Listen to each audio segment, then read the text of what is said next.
जो दादा थे वो मुझे हर रविवार को बाहर लेकर जाते थे। तो वहाँ से मैं कत्ल खाना देखते थे। मुंबई में कत्ल खाना होते थे उस समय, अभी भी होते।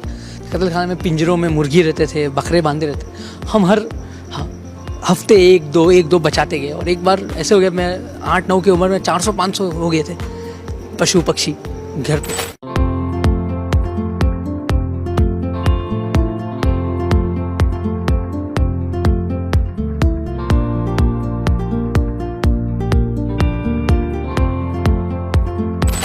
जो गणपति बप्पा है वो एक मूषक का भी ध्यान रखते हैं, साथ साथ में वो खुद हाथी के रूप में इस धरती पर आते हैं। हमारे लक्ष्मी माँ है वो उल्लू उनका प्रिय होता है।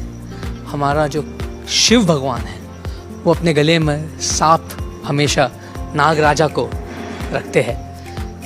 हमारे अलग अलग भगवान श्री कृष्ण नंद भयो आनंद भयो जय कन्हैया लाल की, हाथी घोड़ा पाल की जय कन्हैया लाल, उन्होंने भी सिखाया हाथी और घोड़ा का सेवा करना। गौ माता में 64 करोड़ देवता विराजते हैं। ये तो हमारे आपको पता ही होगा। मैं मानता हूँ हर एक पशु में भगवान विराजते हैं। इससे मैंने एक प्रेरणा ली। मैंने पशु सेवा का कार्य चालू किया। जब से मैं छोटा था मैं पशु कार्य किया। फिर मैं सोचते गया कि प्रजाति अलग अलग जानवर की प्रजाति दुर्लभ होते गए। सोचा कि इसके लिए बचाने का कैसे काम करें। तो मैंने ये काम यहाँ चालू किया कि हम विश्व से और भारत से जहाँ जानवर को तफलीक में देखकर उनके हम यहाँ लाते हैं और उनका हम पालन पोषण करते हैं।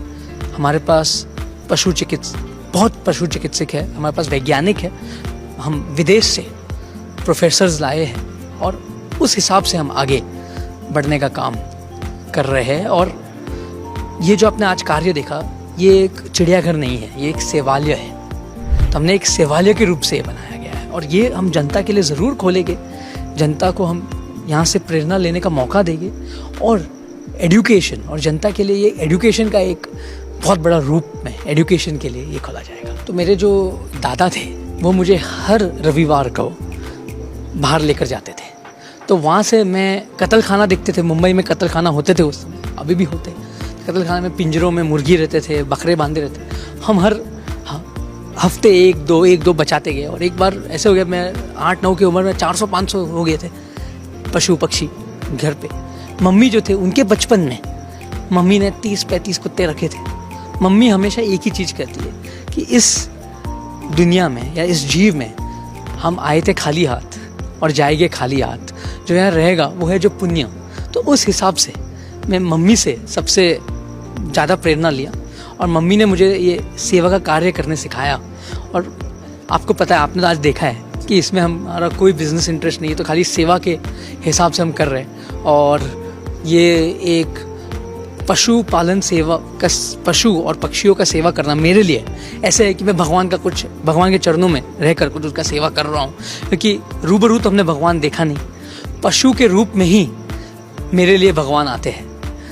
तो इसीलिए मैं इनका सेवा करता हूँ। आपने तो मेरे मन में की बात ले ली। हम बिल्कुल यहाँ एक बहुत बड़ा वाइल्ड लाइफ यूनिवर्सिटी खोलेंगे। बिल्कुल 3-4-5 साल में आप देखोगे कि विश्व से लोग आएंगे, भारत से नहीं। भारत से तो आएंगे ही आएंगे, पहला प्रेफरेंस भारतीयों को, बट विश्व से लोग आएंगे यहाँ वाइल्ड लाइफ का प्रेरणा लें और यहाँ ही खोलेंगे हम।